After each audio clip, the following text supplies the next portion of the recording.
Joined alongside Dave Kammerer now, who's the Assistant District Executive over at District 9 for PennDOT. Dave, thanks so much for joining us today.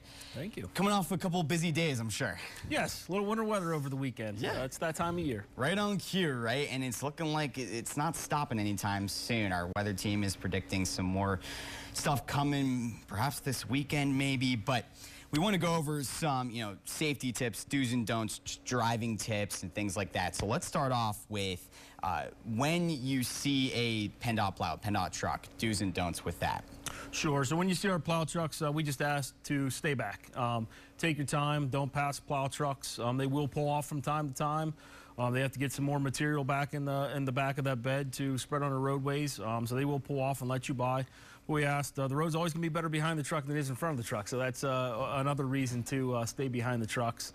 So we just, take that extra time when you see us. Give us space. Ironically, in the wintertime, we do have quite a few motorists that run into our plow trucks, surprisingly. So give them space. They have the warning lights. We have things on there to, just give them a little bit extra space. Things you can do, give yourself some extra time, and distracted driving. I think all of us can relate to with the cell phones and everything going on in vehicles. Just try to, in winter weather, take the extra time and just pay attention to the road conditions while you're traveling. Not only does that keep you safer, it keeps the drivers safer too. Absolutely. It's, one of our main focuses is safety of the traveling public. So, safety is in our interest while we're out there trying to keep the roads safe and passable for the motorists and just get everybody where they're going safely. You don't want to tailgate them either, right? I mean, you don't want to tailgate anyone, but especially these trucks, because they're going to be pushing the snow off and everything. Correct. Too. You will have some, if it's a lighter, fluffy snow, you're going to have that snow flying around where you can't even see the back of the truck sometimes. It's almost like a whiteout condition right around a plow truck as they're pushing that snow off the roadway. So another reason, yes, just stay back, give them some space. Don't pass the plow trucks. These are little common sense. Stay back. Give yourself a little bit extra time in that winter weather. Yeah, with the icy, snowy conditions, you really never know, so you need to keep it safe. Another thing is, of course, I feel like what's important is with the posted speed limit, that's for ideal weather conditions. Correct. So you want to go way below that when it's snowing out. Yes, and that's the key. With giving yourself that extra time, you're going to have to go slower in the winter weather. Our plow trucks, you're traveling, 25, 30 mile an hour in a plow truck, on a lot of back roads, that might be fast.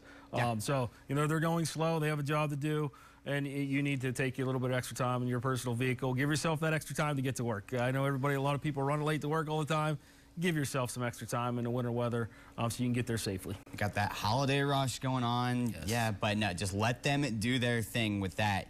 You have some snowplow facts here. So at least 25% of wintertime plow truck crashes are hit by private cars. So we kind of talked about that. I talked on that a little bit, yes. Yeah. But that's it's a statistic that we see climbing. And I alluded to a little bit of distracted driving too fast.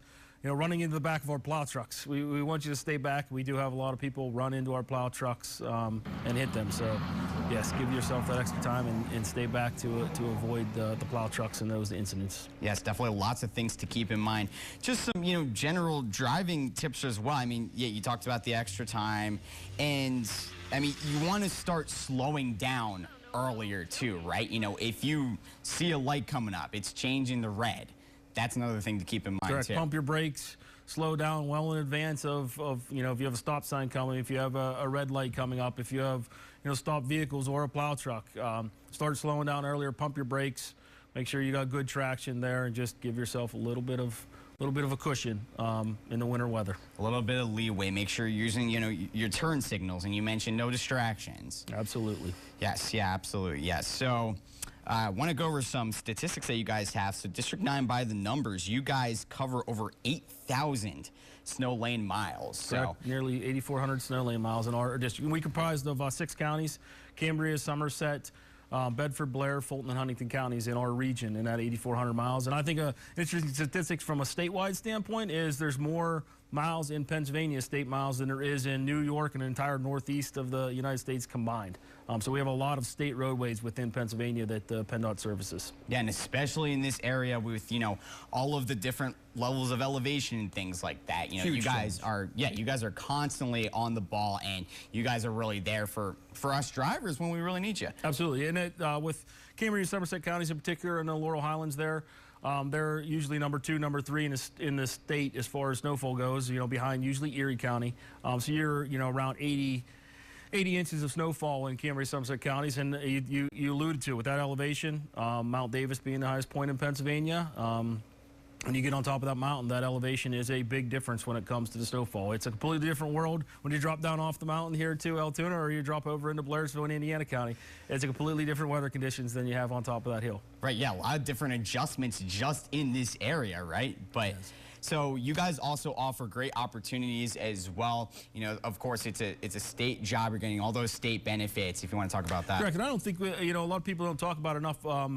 We have very competitive wages with the state, but the one thing is our benefits are very good with the state. You hear a lot of state employees say they have changed or they're not as good as they used to be. Correct, but everybody's benefits are that way, across the board. But we still do have very good benefits within the state, and our workforce, in the wintertime, we supplement our workforce with temporary operators. Those become our permanent operators and our full-time employees. So, and we're actively looking for them right now. We still have plenty of vacancies within our temporary ranks that turn into full-time positions. In the recent past, that's within a year, a lot of those folks are becoming full-time, which wasn't the case just a few years ago. It would take 5 years for people to become on full-time. So definitely some opportunities out there right now from an employment standpoint with the state for CDL operators. Yes, so if you're interested, check out that website that was just on your screen.